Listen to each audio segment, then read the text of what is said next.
Les sirènes américaines. C'est exactement ça à quoi je m'attendais.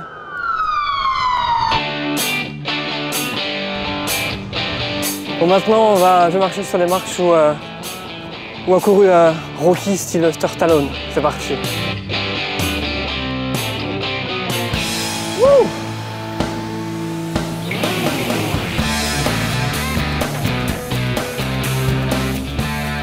Alors maintenant, le tourisme, c'est fini. On part à la rencontre de polymères fluorés. Alors là, on va entrer dans le vif du sujet, puisqu'on va aller visiter Arkema. Donc c'est à peu près une trentaine de kilomètres de Philadelphie, à King of Prussia. Arkema, c'est l'une des plus grandes boîtes de chimie au monde.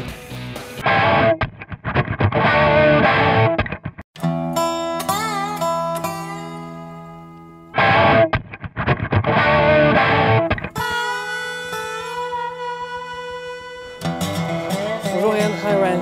Bonjour George. What is so specific here in KOP? Well, we do a lot of exciting things in KOP. In particular, we're working on a lot of things in sustainable chemistry. With the short time we have today, we've chosen to show you one area of that. We're going to focus today on photovoltaic applications. Okay.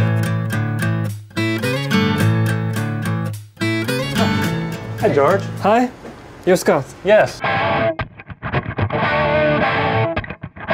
We actually start with monomers, liquid monomers and gas monomers, feed them into the reactors, and the product that comes out is actually an emulsion that looks like this. Okay. Firstly, we have this, which is like a milk. Yes. And then? And then we can convert that into a powder. Okay. So that's at the end. So we can obtain this powder, this, or this. Exactly. Okay, two methods, right. Nice to meet you. Nice to meet you. This is George. Pleasure to meet you, George. This is an example of a film that's made on a bigger line. So it's like plastic.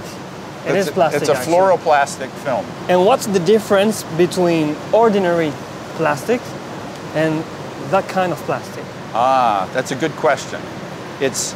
These are actually, it doesn't look necessarily crystal clear, but it actually is clearer to sunlight, and more sunlight can go through this than a normal film. Okay.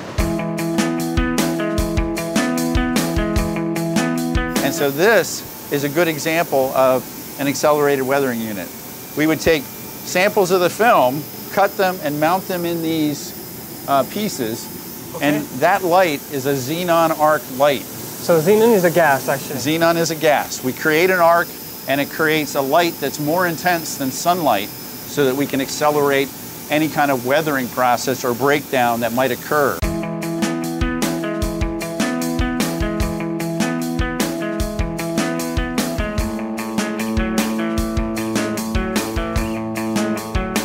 So the fluorinated polymer that are used in the structure helps to preserve actually the power. The power, okay. First, if it's on the front, it allows more light to reach the cells, and therefore you get more power from the cells. And secondly, because it weathers and it doesn't degrade in sunlight, both the front and the back materials mean that this will last for a very, very long time. The sun is free.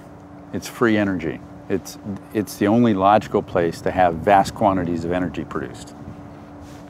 Simple as that. So using the nature is tomorrow's future. Yes, absolutely.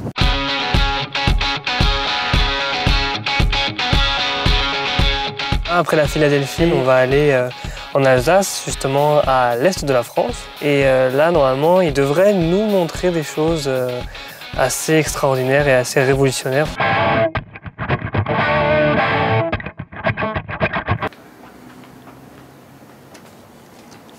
Bonjour, Fabrice. Ouais, comment ça va, Georges Ballester? Ça va bien? Qu'est-ce que vous faites ici? Donc ici, Piezotech est spécialisé dans le développement de polymères fluorés dits électroactifs. Donc ce sont des polymères fluorés, comme ce que tu as dû voir à Philadelphie, et on développe ici des applications sur d'autres propriétés de ces polymères, qui sont la propriété remarquable lorsqu'ils sont soumis à une tension électrique. Ici, on a juste traité électriquement comme tout à l'heure, cette petite zone-là, et on a mis de l'or de part et d'autre du film pour pouvoir amener le courant dans cette zone-là ou récupérer le courant qu'on récupère quand on tape sur cette zone-là.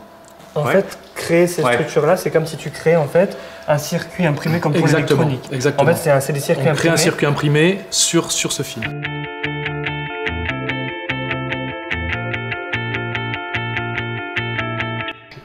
Bonjour Jean-Fabien, Georges Ballester. Bonjour. Ça va bien? Très bien. Je te présente ici tu peux le tenir si tu veux, un exemple d'application, c'est un polymère fluoré sur lequel on a mis 2 électrodes d'aluminium sur chaque face et on a connecté ces électrodes sur un ampli de sono hi-fi. D'accord. Et dès qu'on y envoie le courant fait la musique, et bien cette baffe restitue le son. Incroyable. On reconnaît.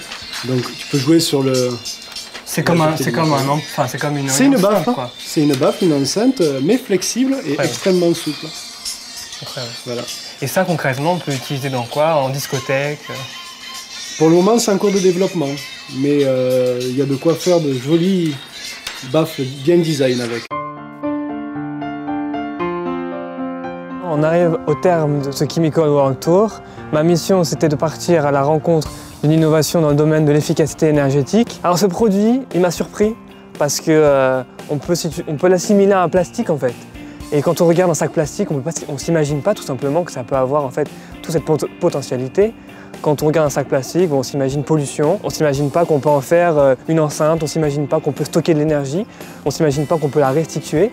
Et c'est vrai que là, de voir finalement un bout de plastique, quoi, et qu'on peut faire toutes ces choses avec, c'est quelque chose d'extraordinaire et moi qui m'a surpris à un point.